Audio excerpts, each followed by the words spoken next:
महाराज वसुदेव जी के यहाँ बालक का जन्म हुआ। रात्रि में वह नंदगांव नंद बाबा के यहाँ रख गए।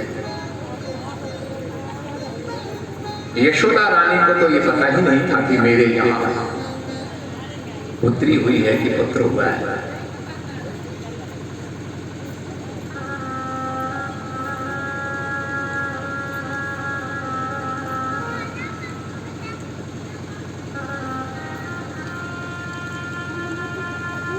प्रातः काल हुआ।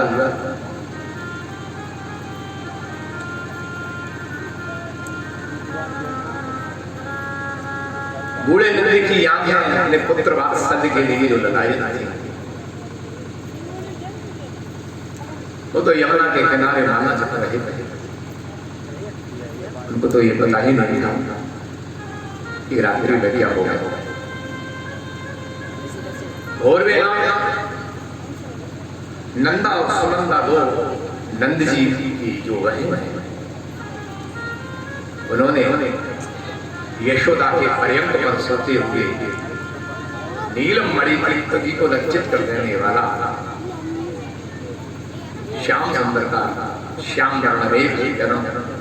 स्वरूप है।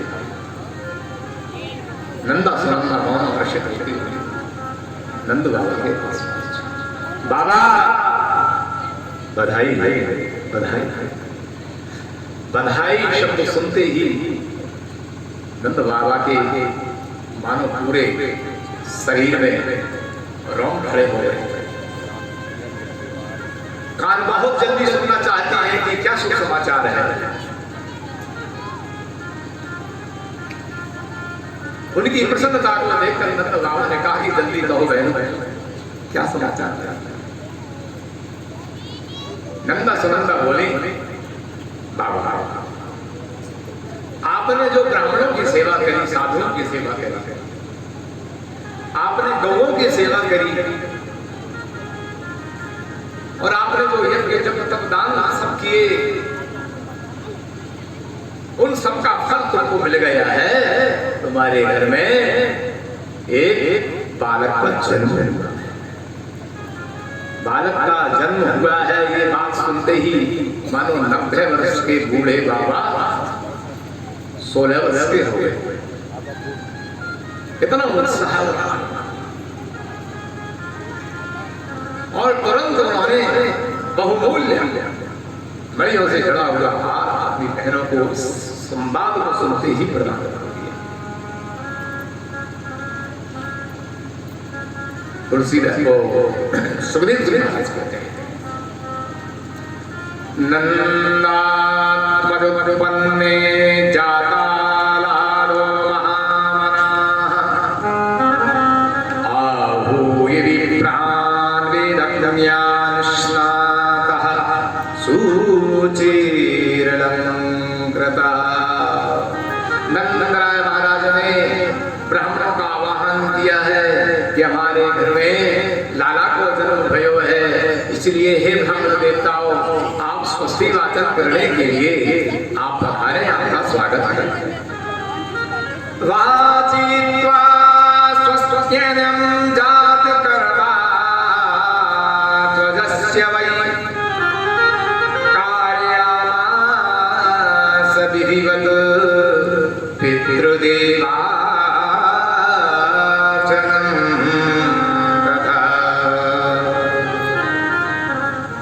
देखो ब्राह्मण ने आकर के स्वस्ति वाचन किया है, बड़े बड़े वेद मंत्रों का उच्चारण किया है। महाराज नंद राजी ने तो आज लाखों गाय दान देने का संकल्प कर दिया है।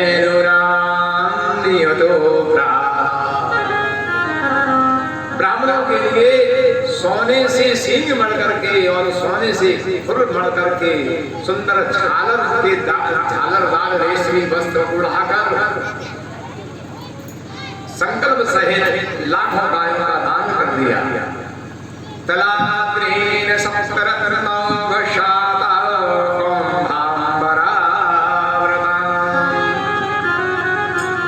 सुंदर जात कर्म संस्कार किए, तिलों के पहाड़ ढेर के ढेर दान किए हैं। गावो वृषासरा हरिद्रा तैलरूषिता। महाराज नंदराज ने अपने लाला के जन्म महोत्सव की बधाई की तैयारी के लिए अपने सेवकों के लिए वो कर दिया है कि ऐसा उत्सव मनना चाहिए कि देवता भी उसको देखने के लिए धरती पर आ जाए। पूरे ब्रह्मांड में हल्ला मच गया कि नंदराय जी के यहाँ लाला को जन्म भयो है। ये बात सुनते ही समस्त ब्रजवासी नए नए सुंदर सुंदर वस्त्र पहन करके और नवी युवतियां जो गोपियां थी उन्होंने सुंदर सुंदर श्रृंगार की। सुखदेव जी कहते हैं कि वो कितनी सुंदर लग रही थी। गोप्या समष्टमणिकुण्डलनेस्तिकण्ठ्यो चित्राम्बरः पतिशिखाच्युतमालवर्षा। गोप्या समष्टमणिकुण्डलनेस्तिकण्ठ्या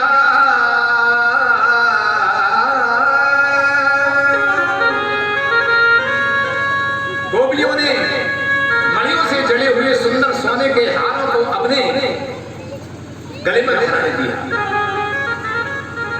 और कोकिला वाणी से बधाई के गीत गाती हुई दौड़ती हुई पति शिखाच्युतमाल्यवर्षा।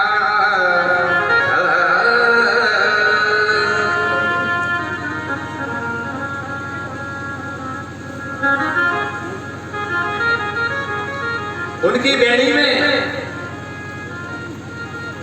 चमेली, जूही और गुलाब के जो फूल लगे हुए थे, उनके दौड़ने पर जो उनकी बेड़ी हिल रही थी उससे उनके लगे हुए गुच्छे फूलों के पूरे ब्रजमंडल की धरती पर बिखर रहे थे और गोपियां दौड़ती हुई चली जा रही हैं। नंदालयं सबलया ब्रजते विरेजु यालोल कुंडल पयोधरः शोभा।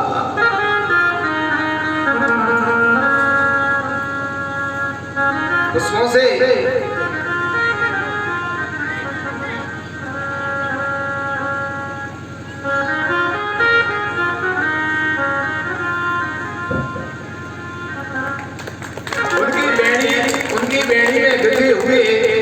पुष्पों से किसी ने कहा कि तुम अच्छे तो गोपियों के शीश पर अच्छे तो शोभायमान हो रहे थे, नीचे क्यों गिर रहे? तो उन पुष्पों ने बताया क्या कहा, जो भगवान श्री कृष्ण के जन्म महोत्सव में जाएं और वहां जाकर के और नृत्य करें, आनंद मग्न हो, उनकी शीश पर हमको बैठना शोभा नहीं देता, उनके तो चरणों में हम गिर जाएं, यही हमारी साक्षात्कार है। जैसे आपने सुना होगा, सुंदर एक कविता है माखनलाल चतुर्वेदी की, हमारे भारत के मूर्धन्य कवि हुए, उन्होंने पुष्प की अभिलाषा के बारे में कहा, चाहे नहीं मैं सुरवाला के गहनों में बैठा जाऊं, चाहे नहीं प्रेमी वाला के दिन क्या जाऊं। वो कहता है, पुष्प कहता है कि मुझे तोड़ लेना मनमाली, उस पथ पर तू देना फेंक, मातृभूमि की रक्षा करने जिस पथ जावे वीर। हम देवताओं की शीश पर चढ़ करके अपने सौभाग्य को नहीं माने, हम राजा महाराजाओं के सौभाग्य और श्रृंगार के उपकरण नहीं बनना चाहते। पुष्प कहता है कि हे माली, हमें तुम तोड़ करके उस मार्ग में फेंक देना कि भारत भूमि की रक्षा करने के लिए सिपाही अपनी जान को न्यौछावर करने के लिए जा रहे हैं, उनके चरणों से लिपट करके उनकी धूल धूल से धो करके हम अपने पुष्पित जीवन को समर्पित करते हैं। तो ये पुष्प कहते हैं कि ये ब्रजबालाएं श्री कृष्ण के जन्म महोत्सव का आनंद लेने के लिए जा रही हैं और हम उनके शीश पर बैठे हैं, इसलिए हम नीचे गिर करके ही अपने जन्म को स्मरण करें।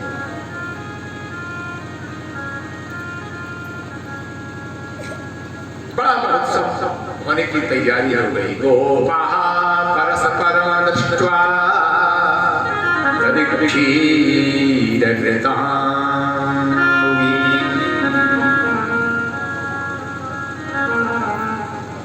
जितने भी गोपवाल थे सब उन्होंने बड़ी सुंदर सुंदर पीतांबर और पगड़ी धारण कर ली है, शरीर में ये त्रिछड़ लिया है, पूरी ब्रज की गलियां सब अवसिंचित हो गई हैं, घर घर मंगल द्वार सजाए गए हैं, खय और लता से पूरा गोकुल गांव ऐसा लग रहा है मानो अलकापुरी को भी लज्जित कर देने वाला।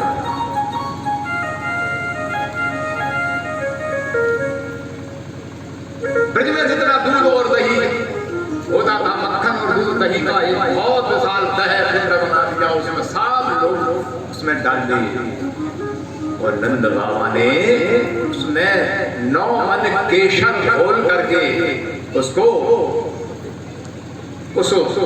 तैयार कर दिया। जो भी गोपाल आता था नए नए कपड़े पहन के सबसे पहले तो दूध दही और मक्खन के उस दह में उसको पटक दिया जाता। जब वो पूरी तरह से भीग जाता, सराबर हो जाता, तब हो जाता। और नंद बाबा ने भी सुंदर वस्त्र धारण करे, बढ़िया पीतांबर ओढ़ी, बढ़िया काछनी लगाई, अच्छा कुर्ता बगलबंदी पहनी, काजल लगाया, मूछन में इत्र लगाया और बढ़िया पगड़ी बांधी और नंद राय जी को ऐसे सजे धजे देख करके ब्रज के सारे गोपाल उनसे उनको पकड़ करके सबसे पहले दही के कुंड में पटक नंद बाबा ने कहा कि अरे छोड़ा हो, मैं कितने अच्छे वस्त्र पहनकर आयो और तुमने सब सत्यानाश करके धर दियो, तुमने सारे मेरे वस्त्र बिगाड़ दिए। तब ब्रज के छोरन ने कही अरे बाबा, लाला के दर्शन कर भी सूखे थोड़ी जाओ जाए, गीले होकर जाओगे, ये सगुन की बात है। तो नंद बाबा सोच में लगे भैया मुझको तो ये ज्ञान भी नहीं है, तो तुमने अच्छी ये बात बता दी, नहीं तो मैं तो सूखो ही चलो जाए। लो साहब नंदालयं सबलया प्रजते और ये ब्रज की नारियां सब अपने अपने घर से थार ले करके भर भर कर उसमें सामग्री नंद भवन में आ रही है। रोहिणी रानी जो उनके वसुदेवी की जो दूसरी रानी है वो तो थोड़ी उदास बैठी थी, क्योंकि उनके पति जेल में बंद हैं और वे भला कैसे उस उत्सव में भाग ले सकती हैं।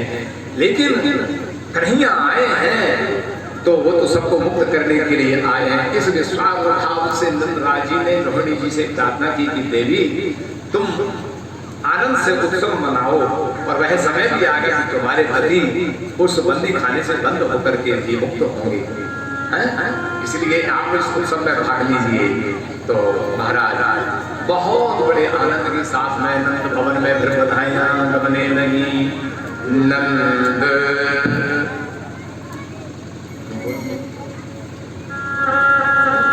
जायो सुप्रद नंद जसुदा जी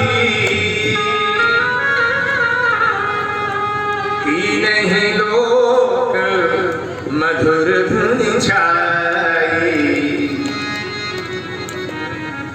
नंद भवन आज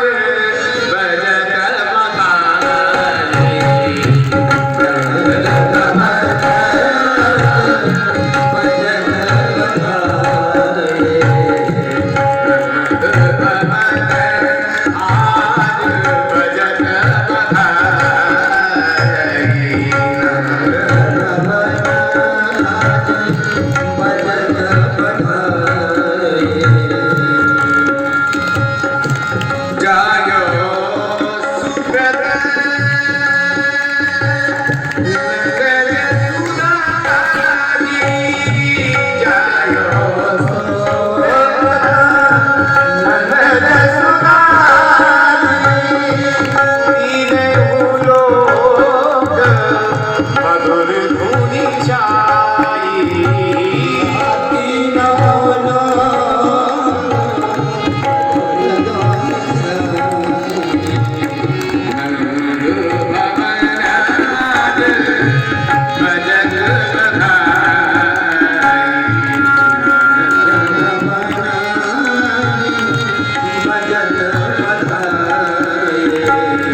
के धन्यवाद।